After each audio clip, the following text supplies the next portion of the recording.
So you wonder why certain things go on. Why do we fight and kill one another and things like that? Over something as small as you live in this project, I live in that project.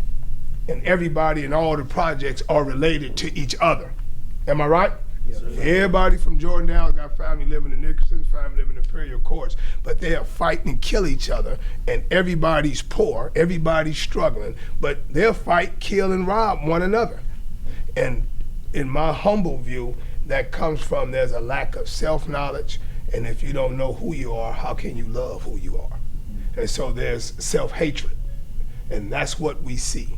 Many of us have self-hatred, so we don't even want to do certain things. So we have these questions here, and that's why we're here, because we want to make sure that not just when you at Jordan, when you leave Jordan, you have to make sure that you understand who you are. You have to know who what your true culture is, not what the media has given to you as a culture. You understand? Sure. So an example of that is we'll ask a black student, how come you're late? Some fool will turn around and say, 'cause I'm black, we always late. Where did that come from? Opening it right now. See? So we start adopting that negative stuff. You know what I'm saying? We loud, we black. See, we supposed to act like this. He's on his way as well. I'm from the projects, man. See, that's why I act like this. We from the projects. Where did that come from? Who gave you that? Who told you that? So this is why we doing this. Soon you're gonna be in this real world. See? And things are gonna affect you in one way or another. So it's important that we take time to think about this. History is most qualified and best attractive to reward your research. Malcolm X said that quote. So the context is this. When you say history is most qualified and best attractive, decisions that's made today was based when? Back then? Yesterday, right? So if we know what happened yesterday, we can make intelligent decisions today. History, American history, it doesn't start with slavery, right? And so that's the piece of the education, learning what happened even prior to that, right? And how we can continue to just body a dignified person and being, right? In terms of moving forward, so I think that's big. Africa come from a European explorer named Africanus. So the original name of that landmass wasn't called Africa, it was called Kemet, which means land of the black or land of the burnt-faced people. But it wasn't called Africa. So they had many names of it, but that wasn't one. It was later once it became explored by someone else. So that's a very good point, because history doesn't start, black history doesn't start with slavery. It starts beyond that, okay? What is a piece of black history, a story, figure, or event that changed your perspective on the present? The Black Lives Matter movement. And how did that change your perspective? It showed me that we not really like as united as we say we are. We actually are still very separated. Separate. Now, when you say we, do you mean as black people, or you mean in the United States? I mean, as black people. As black people, you show we separated. Mm-hmm. And how did that show that we were separated? Because if you actually looked at the protests, there wasn't that many black people there. Wasn't that many black people there? Okay. Emmett Till's murder, how he was brutally murdered, and it showed me and it made me see how like disadvantaged we are, and how anything could like change a young black man's future, anything in the blink of an eye. Like him just walking and a woman accusing him of listening to him really ended his life. Yeah. It's just crazy. Who's familiar with Emmett Till? Raise your hand. Emmett Till. So that's what he's talking about. I know it's a cruel part of history, especially around that time period. I think something to add on to Andrew's thoughts was the fact that I think it further like reflects on the idea of oppression on people as of a country. I think that's really like another thing I like to add on to what Andrew was saying about Emmett Till's murder. I think the fact that we underlie like the significance of people oppressing other people is not spoken of enough. I feel like I think that's something that really affects people's ideas and how we as people are portrayed. Something that like really changed my perspective is just like us as a team, how we go on trips to different places. Like you said, Laguna Hills. I remember when we went, like we didn't see no black peoples, and then you just look around. They have like all these other stores, like they don't have liquor stores on every corner. One event that I researched for a long time, probably not a long time, but like 2 weeks, was the Watch Riot. You know. Which one? 65? Yeah. 92? Nah, it was 65. 1965, okay. Mostly both, but like 65. And when I was researching it and I was just watching like listening about it, it made me like look at us like, damn, like why are we not together no more? So it's like everybody was together in the Watch Riots because we always, you know, the police brutality and all that. And I look at us now and be like, we not even worried about the police no more. We worry about each other. So it's like they always say like black people, you know, black people always going against each other. So it made me like look at us. You know how you be telling us like, yeah, y'all prove the people right. All the stereotypes, we just prove them right. Yeah. So it's like we had to change. I don't know. It made me look at us some type of way. You know. Okay. We got like Burger King, stuff that kills us, like they put it in the food. And when you look at Laguna, we driving around, they streets clean. You look at Watts, our streets dirty, it's trash on the floor. So yeah, that's. One instance I was thinking about was the Birmingham bombing, Okay. where you know, they was just going to school. They was trying to go to school, and then, you know, white people dropped bombs on them. And I was thinking, like, that's one of the few times where black people, we really was united. Like, because a lot of times in history, like right now, you know, black people, you know, they kill each other, black on black violence, whatever. But during the Birmingham bombing, like, we was, like, together, and white people still came and, like, ruined it. And, like, it stuck out to me and changed my perspective, because it's like, even if we are together, like, we still getting tore down. I'll say just Obama, him becoming president. You know, we talked about, you know, thinking about slavery and embodying that, whether he was picked or not or whatever, right? But just, I think it gave a lot of people hope to realize that you can be, you know, whatever you set out to be. And so I think that was huge. And then the impact it had on me was, you know, I really wasn't involved with politics up until that point. You know, it was kind of like my 18 through, you know, 25 ages. I didn't vote for him the first time. The second time was my first time actually voting, you know, which was like my mid-20s. And so I think that had an impact on me, saying, hey, I don't need to be, you know, on the podcast arguing with people about politics, but I need to understand what's going on and how it affects my community and myself. I don't really understand as a black person is how, like, it could be somebody from Latin America, they look the same as us, they same color, same culture, same background and stuff like that, but they think that they're different from us and stuff like that. Like, you can see a Dominican look just like you, he'll be like, I'm not black, I'm Dominican. And I wonder how did that get erased from them in their country and stuff like that. Because I learned that in Spanish, I forgot the term of what it's called, but it was like, basically, the whiter you are, the more higher your status was in Latin America. White privilege. Yeah. And I'm gonna, what you find is this. In every country, in every society, this is what white supremacy does. So you wonder why we're not together no more? It's not by accident. It's by design. You wonder why everybody went at the Black Lives Movement, wasn't with it? It's by design, not by accident. So as you talked about when the Watts riots, for example, in 1965, you saw us all together. Wasn't no Crips, wasn't no Bloods, wasn't no PJ Watts. It was just Watts. And during that same time, Jordan High in particular was dominant in basketball, because the next year in '66, Jordan won the city championship. They beat Jefferson by a score of 101 to 100. Now, you can't even get 100 points in a city championship game now with a three-point shot and shot clock. They scored 101 points. So everybody from the Nickersons, they came to Jordan. Imperial Courts, they came to Jordan, and all in between, but we don't have that now. So where did the Crips and Bloods come from? Who started that and why? It's the same thing that took place during slavery. On the plantation, we were separated. The lighter you were in the house. They called them house. Number never say it. The darker you were in the field.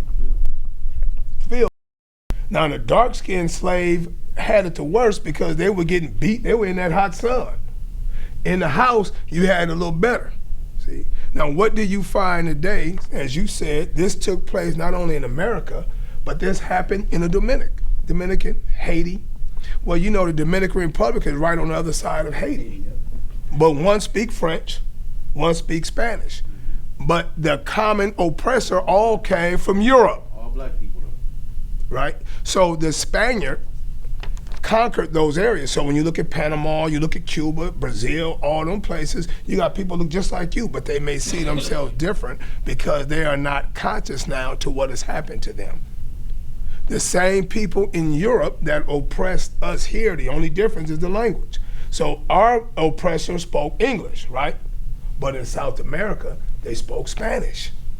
And did you know in Mexico you have people darker than you living in Mexico? Yeah. Did you know that? But a lot of people don't talk about it. But those in power in Mexico, they're the lighter ones. So this is a phenomenon that stretches across the board. Even in India, they have a caste system. The darker you are, the lower caste you are, right? This takes place everywhere, and it comes from white supremacy. How does that happen? This is how we've been educated. So everything white is up on a pedestal. You understand that? Sir. Angel's food cake is what color? White. And devil's food cake is what? Black. Think about it. Everything black has a negative connotation. Yeah. If I have some information on Justin and I want to use it against him, they call that blackmail. If I ban you from an organization, they call that blackball. They even put it in religious figures. So when you see the Last Supper, everybody white? Wasn't no black people during the time of Jesus? All the prophets were white? Well, where were the black people?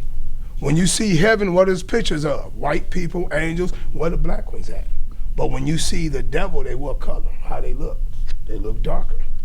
Right. See? So that's white world supremacy, and that's how you have that psychology to make you feel a different way. Right. Next question.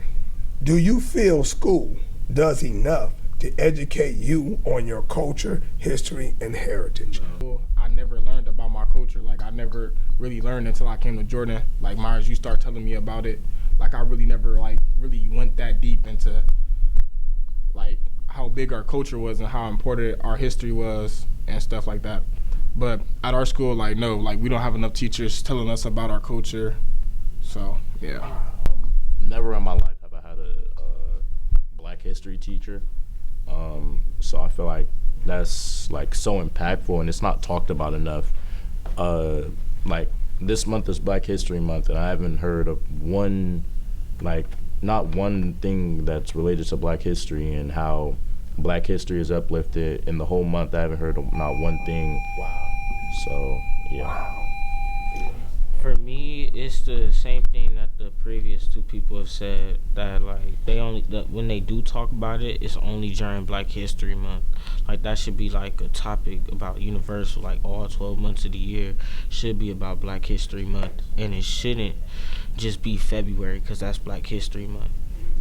It should be way more. I'm also part of the AP class, AP African American Studies, and just taking those courses alone from the first semester and up until currently, especially during Black History Month, I feel like it's a forgotten history that most African Americans should have basic knowledge on, especially coming from someone of Hispanic descent that knows not as much as I would say I know of my own personal history. And I think it's it could go across different minorities, including people from all over the world, like the Asians and Middle Eastern people, other people of Europe and whatnot. So I believe just if that class was able to, or classes were able to just highlight and at least teach even the smallest things, it would make a really big impact not only of our students but for the people of our community as well. That's true. And I do want to just add to what everybody is saying in reference to this. Black history is so critical, not just for black people, for everybody. See, one of the reasons why we're looked down upon, because people do not know the contributions that black folk gave to society. So when they look at us, they view us as something less than because they don't know, and we don't know. And this comes back to the question I asked you in the beginning about history being best qualified. Because if you knew all the contributions that we gave, then they would have to respect you immediately because you know who you are. And so now you will strive, it springs the motives that are within you to go out there and accomplish whatever you want to accomplish. But it's not an accident that happens that way. And so now when people see us, when we see ourselves, we never accomplish nothing. We don't feel we have. Right? And so when one people may be in a situation and just stay quiet, right? Because you know who you are and your confidence and your abilities, no matter if it's here or no matter where else in the world, you know that you're not going to take certain things because of who you are and where you come from and where your people have been through. Now, my question is this to you guys. Do you feel that any progress has been made since the Civil Rights Movement? Do you feel we're moving forward or backward? Why or why not? I think like currently it's kind of like at a standstill because we got great figures like LeBron James. We got like speakers. We got like all types of people that's black in positions of power now, like mayors and things like that. But we also got people like, you know, like rappers and stuff. Nothing wrong with rapping, but a lot of these rappers, like, they pushing out a bad message to the kids and telling them that it's cool to do this and, like, you know, do drugs and stuff like that. But, you know, it's not. You see the progress, but then you also see, like, the bad side, too. It's like two sides of a coin. I think it's progress because if you look at LeBron's backstory where he grew up around where a lot of, like, the kids in the hood was. You know, like, he grew up around gunshots. He grew up around crime, but he didn't let it change him. Instead, he, like, took it upon himself to like not be a factor or be a product of his environment and go beyond like his environment and go beyond like what people thought he would have been. I'm challenging you on that for a reason, but I wanted to see, because oftentimes when they give us a role model, it's always an athlete. Show me in the white community where an athlete is a leader. Just want you to ponder that. A lot of people forget where they came from and forget their backstory. Beautiful. And at the end of the day, there's always a person that's just like you and a younger you. And I feel like when you're coming up, you forget, you just like forget all the hard times and you forget all the things that made you who you are. And I feel like it was just critical to just make that like president know. You know, they don't talk about this a lot, but see, that's why I mentioned that to you. How many athletes today are still like Muhammad Ali? Kaepernick did.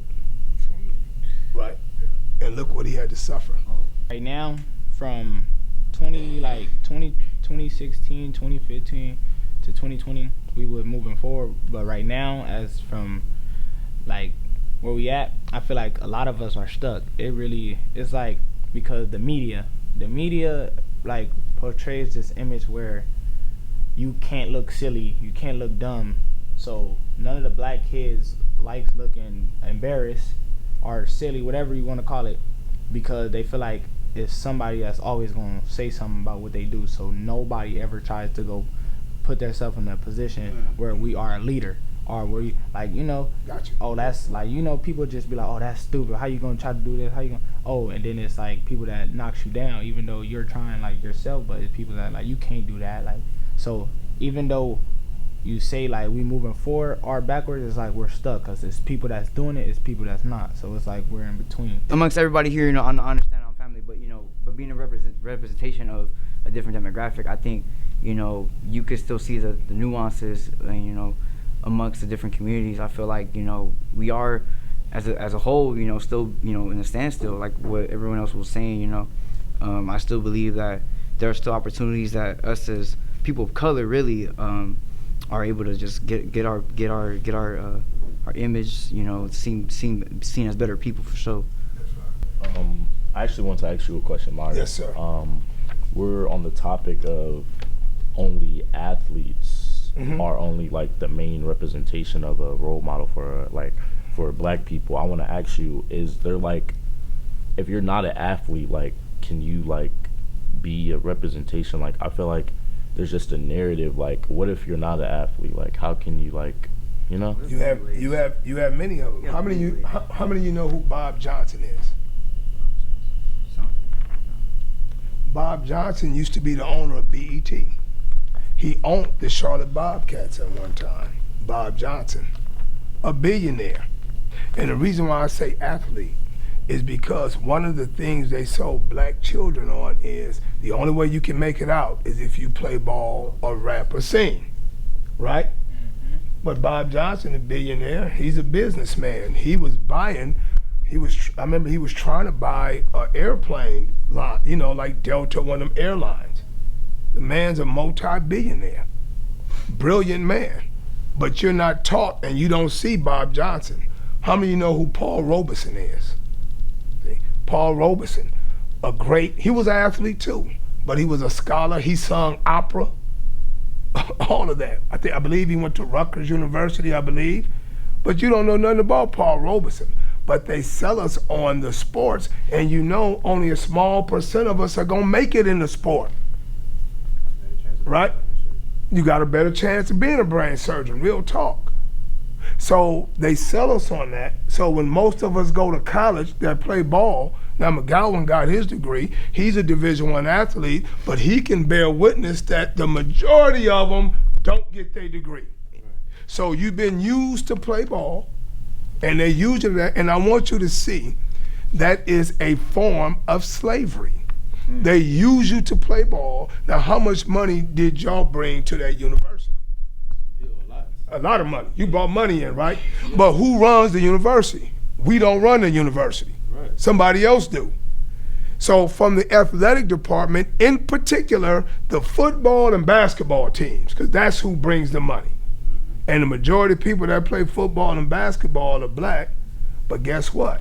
They provide scholarships for the tennis team, the golf team, the whole school. They get all of that, right? Right? So what is that? Modern slavery. Now the sad part is, he got his degree, he did the right thing. But too many of us don't do that. Right. The majority don't. And in the bigger schools in particular, they're gonna emphasize that sport. And most of the people that go to college don't get that degree. It's important we don't forget.